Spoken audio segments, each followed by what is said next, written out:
Welcome to Violin Adventures number 46.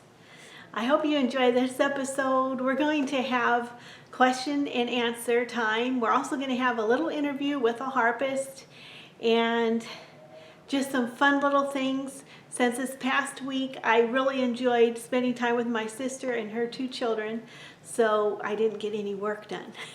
But I hope you enjoy this video anyway. Okay, here we go. Okay, we had a great bunch of questions and I'll just get right into them. These are great. How many violins have you made? Well, if you count all the violins, violas, and cellos, there are 62. I also made 12 harps with the help of Tim, and a zither and a banjo. So if you add all those, the total number of instruments is 76. Okay, second question. Of all the different types of violin repairs you encounter, which repairs give you the most enjoyment and satisfaction as a craft person? Okay, I have to say probably the instrument that you bring in that is the most broken up is whatever is most challenging. I really enjoy, and most repairs they're not all the same. So I look forward to doing a repair, number one. The worse, the better. And then also I really look forward to seeing the owner's face once they play it after it's been repaired. And I love seeing them just explode with enthusiasm and happiness that their instrument sounds so good. I love making it sound better than it was when it came in.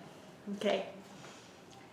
Question 3, can you describe some of the worst damage you have seen done to a broken instrument?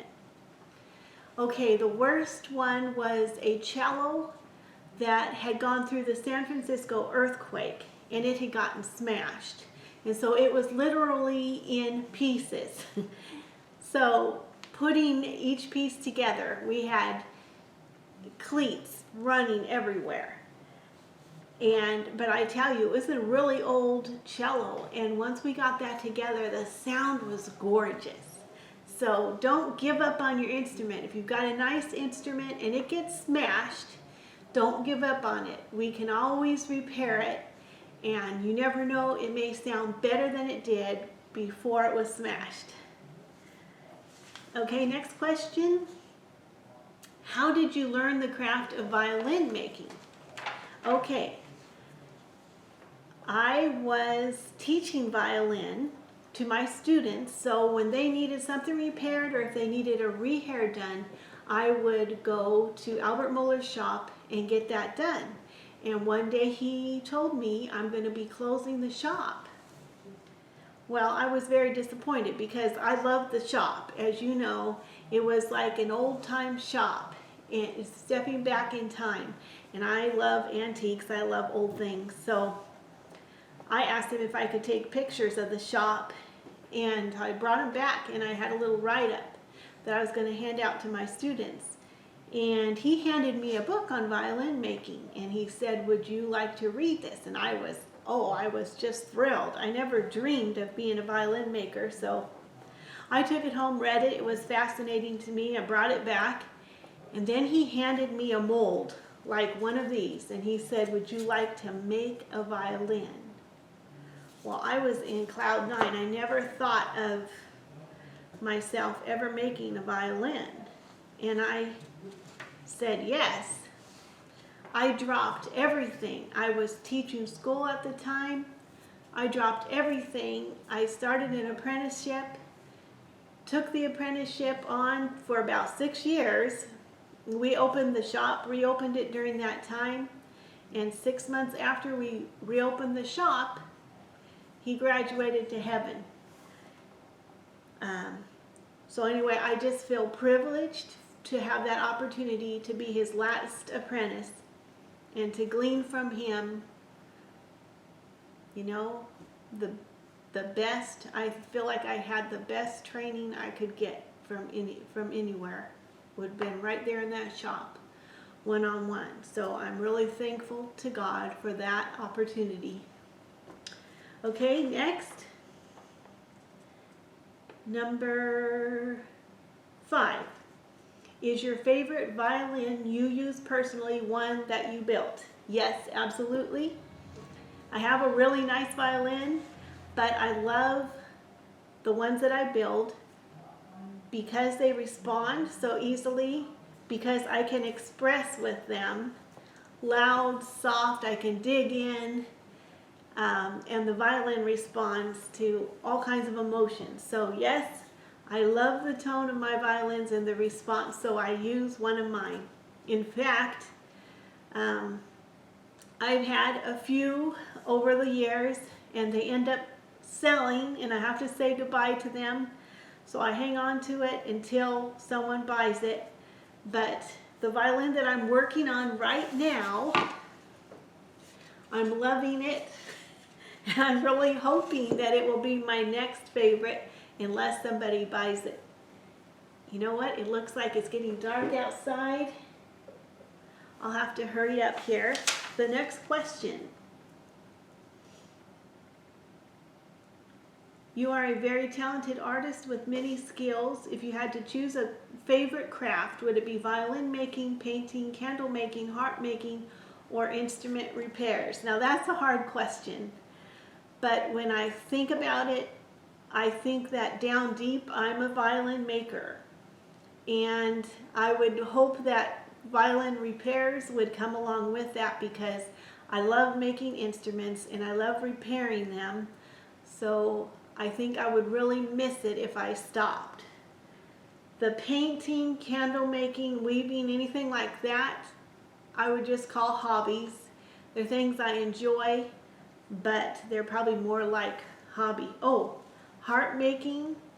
I do enjoy producing harps. They're totally different from making a violin. A violin is more hands-on handwork, and a harp is more a lot of machine work. So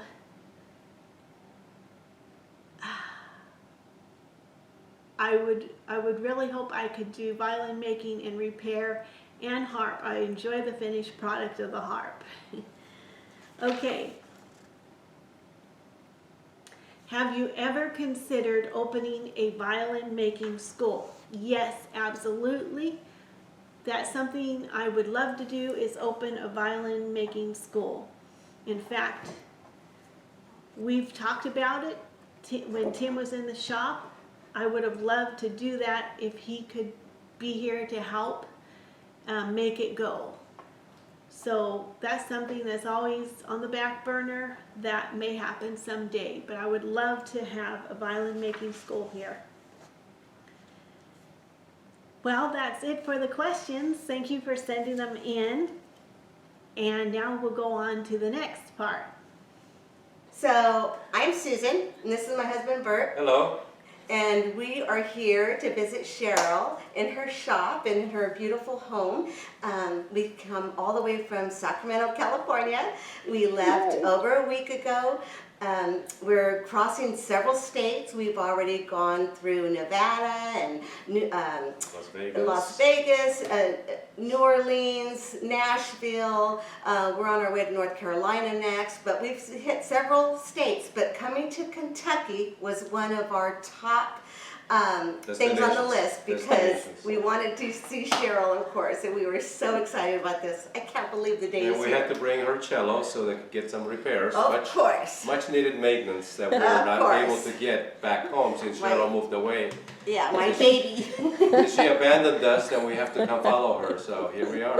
Yep, this is my baby, and nobody else was going to touch it except Cheryl.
Well, thank you very much for playing for us.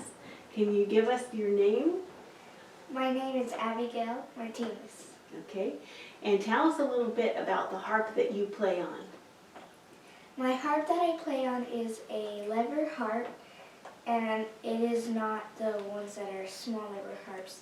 It is a big lever harp. It's a Lion and Hilly, and it has a very nice tone with it also. It's gold looking, and that is the harp I play on. And how many strings does it have? I do not know. But it's one of the tall ones. Yes. Yes. Okay. So why do you like these harps? Well, I like them for their size. I think it's very convenient for traveling, especially. And I like the sound that they have. It's a very nice tone, and the way that you make them, I think is very nice. Also, I like the way that this has a shape to it, and I like the color you have on it. And it's a lot nicer to Well, travel thank you. with. Thank you. Very, very nice.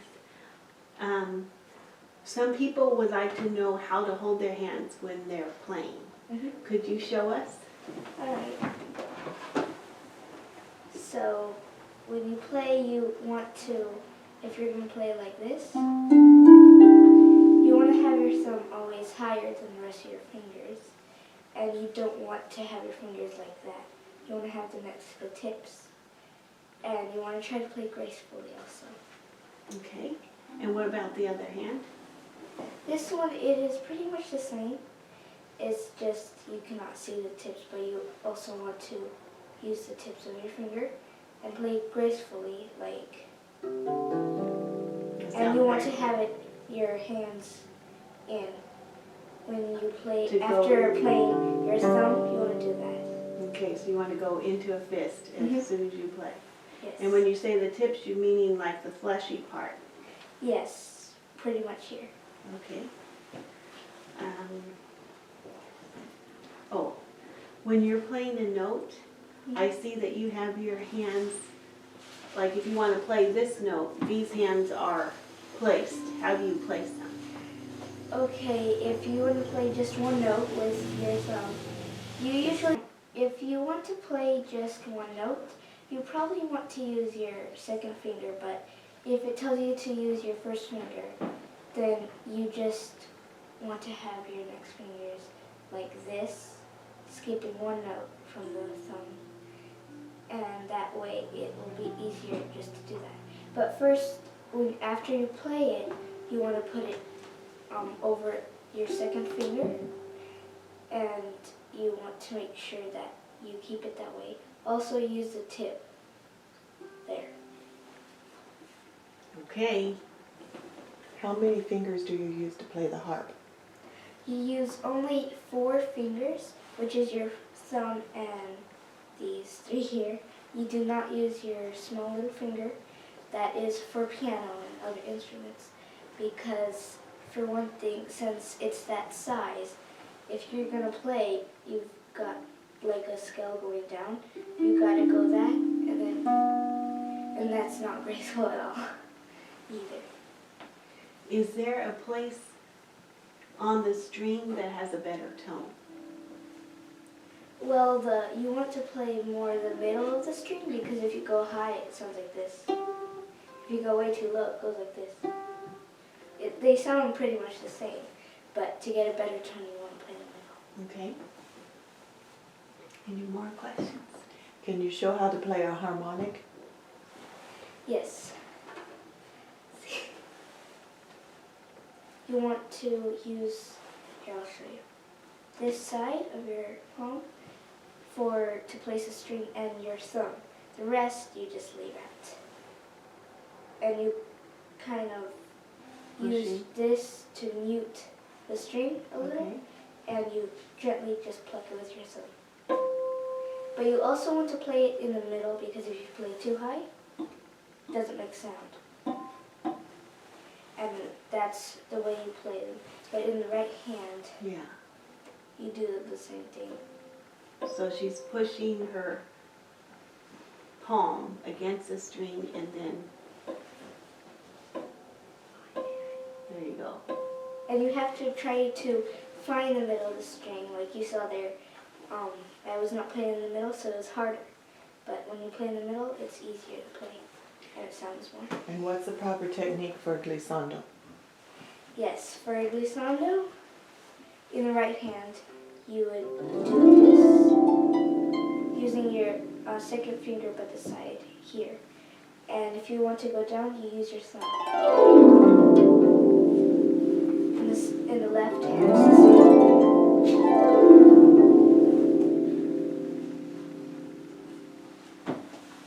Well, thank you very much for having this interview, and we'll hope to have you back again sometime. All right. Thank you. Well, I hope you enjoyed that. A special thank you to our guests from California who came all the way out here to repair their instrument. I really appreciate that. Thank you. And also our interview with Abigail, and she recorded a bunch of harp music for us, so I'm hoping to put a harp piece in the next few episodes so we can have a little piece of harp music. So thank you to Abigail for that, and thank you for the questions, for the question and answer. And since this video is already long enough, we'll cut it off here, and we'll get back, Lord willing, to normal programming next week. Thanks so much for watching. Thanks for your comments and your thumbs up, and I hope you have a blessed week. Bye.